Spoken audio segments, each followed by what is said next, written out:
ঋণের সুদের হার নির্ধারণে নতুন কাঠামো তুলে ধরেছে বাংলাদেশ ব্যাংক। রেফারেন্স রেট ভিত্তিক এই পদ্ধতির মাধ্যমে ব্যাংক ঋণের সুদ আরও স্বচ্ছ ও বাজার ভিত্তিক করার লক্ষ্য নিয়েছে কেন্দ্রীয় ব্যাংক।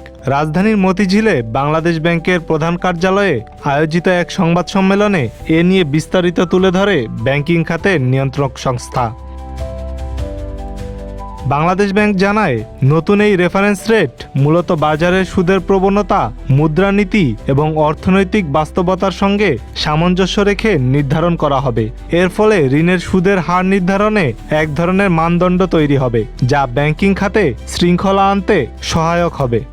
দেশে বিভিন্ন ধরনের ঋণ চুক্তি, বন্ড, ফ্লোটিং রেট প্রোডাক্ট যেমন ডেরিভেটিভস ও অন্যান্য আর্থিক ভিত্তিতে সুদের হার নির্ধারণে প্রাথমিক নির্দেশক, যা আমরা প্রাইস ইন্ডিকেটর বলি, এই প্রাইস ইন্ডিকেটর হিসেবে ব্যবহার উপযোগী, নির্ভরযোগ্য ও সার্বজনীন গ্রহণযোগ্য বেঞ্চমার্ক রেট নির্ধারণের লক্ষ্যে প্রকৃত লেনদেনের ভিত্তিতে, আমি রিপিট করছি, প্রকৃত লেনদেনের ভিত্তিতে প্রতি কার্য দিবসে বাংলাদেশ ব্যাংক কর্তৃক বা বাংলাদেশ ব্যাংকের ডেট ম্যানেজমেন্ট ডিপার্টমেন্ট কর্তৃক দুটি মানি মার্কেট রেফারেন্স রেট প্রকাশ করা হবে।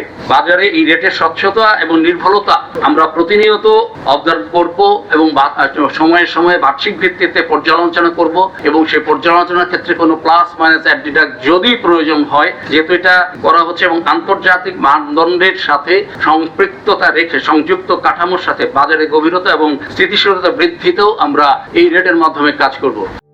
সংবাদ সম্মেলনে আরও জানানো হয়, দেশের বাজারে দুই ধরনের বেঞ্চমার্ক রেট প্রকাশের পরিকল্পনা করেছে কেন্দ্রীয় ব্যাংক, যার মধ্যে প্রথমটি হচ্ছে Bangladesh overnight financing rate BOFR এবং দ্বিতীয়টি হচ্ছে Dhaka overnight money market rate DOMMR।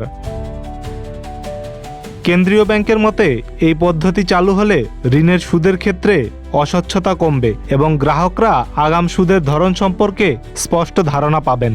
একই সঙ্গে ব্যাংকগুলোর মধ্যেও প্রতিযোগিতামূলক পরিবেশ তৈরি হবে।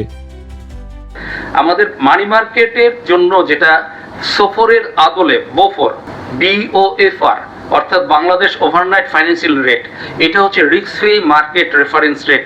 রিস্ক ফ্রি মানি মার্কেট বলতে আমি যেটা বোঝাচ্ছি, আপনারা সাধারণত দেখেন যে আমাদের inter bank repo, not Bangladesh bank, inter ব্যাংকে একটা ব্যাংক আরেকটা ব্যাংকের সাথে যে রেপো করছে সেটা আমাদের সফটওয়্যারের মাধ্যমে করতে হয়। সেই রেপোতে যে ধরনের প্রতিদিন যে রেপোটা হচ্ছে তার ভিত্তিতে এটা হচ্ছে, সেখান থেকে আমরা পাচ্ছি হলো BOFR। আর দ্বিতীয়টা যেটাকে আমরা বলছি DOMMR, Dhaka overnight money market rate.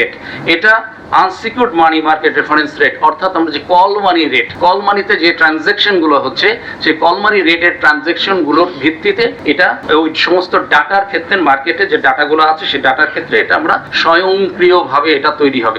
খাত সংশ্লিষ্টদের মতে, নতুন রেফারেন্স রেট চালুর মাধ্যমে ব্যাংকিং খাতে স্বচ্ছতা, জবাবদিহিতা এবং কার্যকর সুদ ব্যবস্থাপনা নিশ্চিত করার দিকেই এগোচ্ছে কেন্দ্রীয় ব্যাংক।